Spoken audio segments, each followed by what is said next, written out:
Assalamualaikum warahmatullahi wabarakatuh.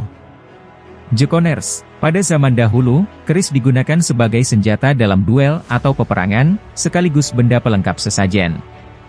Keris adalah senjata tikam gugusan belati yang termasuk salah satu budaya khas Nusantara. Memiliki ujung yang lancip dan tajam, bentuk keris sangat khas dan mudah dibedakan dari senjata tajam di daerah lainnya.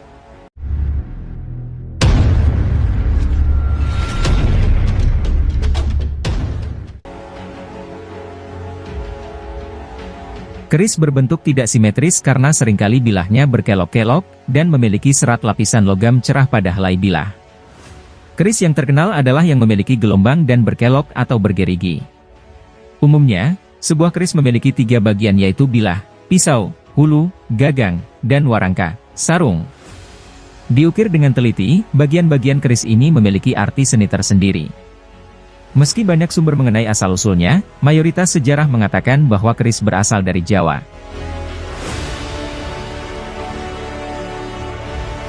Menurut Tome Pires, setiap orang Jawa, kaya atau miskin, harus mempunyai keris di rumah, maupun sepucuk tombak dan sebuah perisai. Sementara pakar sastra Jawa dan kebudayaan Indonesia, Zoet Mulder, menyebutkan bahwa Pulau Jawa diduga sudah mengenal keris sejak abad ke-6 atau ke-7. Sebagian bentuk awal keris dari periode itu masih bisa dikenali, namun banyak juga yang belum teridentifikasi. Bentuk keris juga relief keris dapat ditemukan di Candi Borobudur pada abad ke-8, Candi Prambanan pada abad ke-9, atau patung lelaki Jawa dengan keris di pemandian Candi Letha pada abad ke-15. Sementara, bentuk keris yang dikenal saat ini setidaknya sudah muncul sejak abad ke-10, diperkirakan menyebar dari Pulau Jawa ke seluruh Asia Tenggara.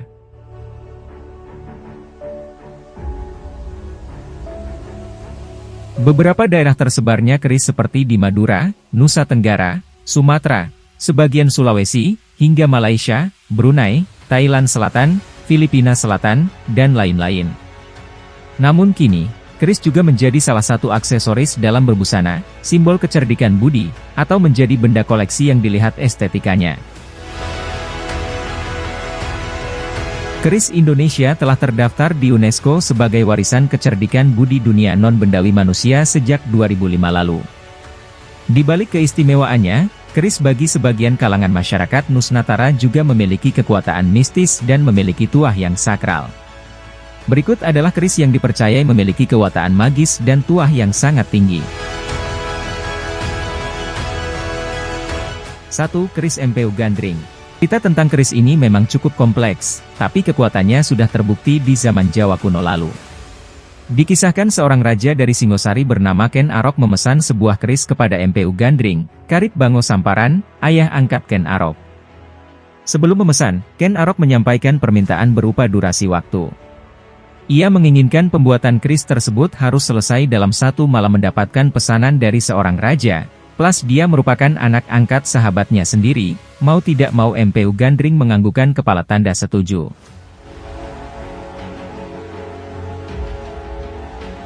Hanya target meleset, saat Ken Arok menagih keris tersebut, ternyata Empedu Gandring hanya mampu membuat sarungnya saja. Kontan ia naik pitam dan kemudian menusukkan keris buatan sendiri kepada Empedu Gandring. Di tengah sekarat, Empedu Gandring bersumpah kepada Ken Arok bahwa keris tersebut akan membunuh 7 keturunan Ken Arok. Kutukan Empedu Gandring ternyata tidak meleset, 7 keturunan Ken Arok plus dirinya sendiri, terbunuh oleh keris tersebut.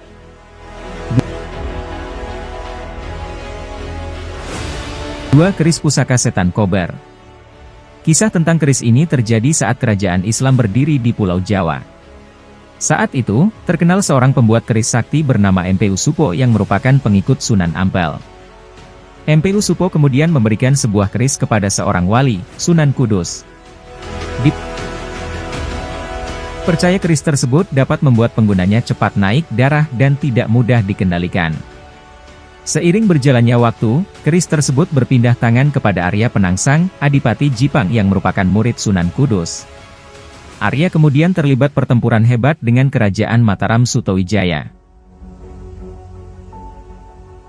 Kiai Plaret dari Sutawijaya berhasil menusuk bagian lambung Arya hingga keluar. Usus yang terburai itu dikaitkan oleh Arya kepada keris ini yang sudah menempel di celananya. Saat mencoba mengambil keris dan menusukkannya kepada lawan, Arya malah mati karena ususnya disobekkan oleh perilakunya sendiri. Ini yang menjadi asal-muasal kenapa pengantin lelaki Jawa harus menggunakan keris dengan bunga melati. 3. Keris Kalamunyeng. Dikisahkan dahulu hidup seorang wali bernama Sunan Giri.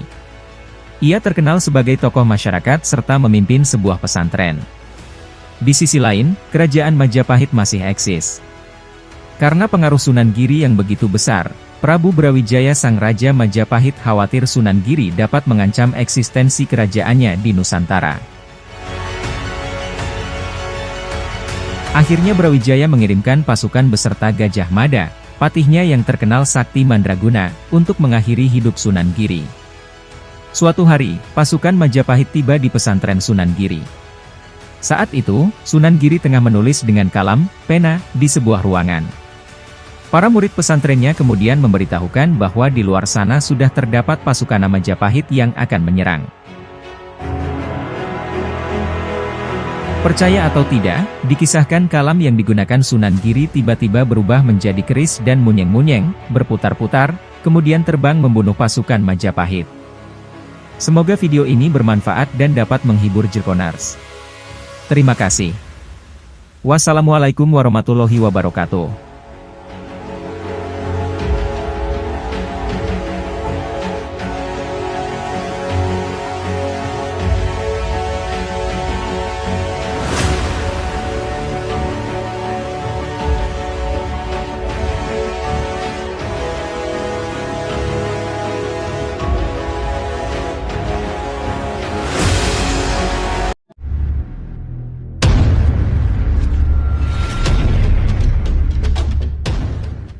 Hingga Wajo, Sulawesi Selatan.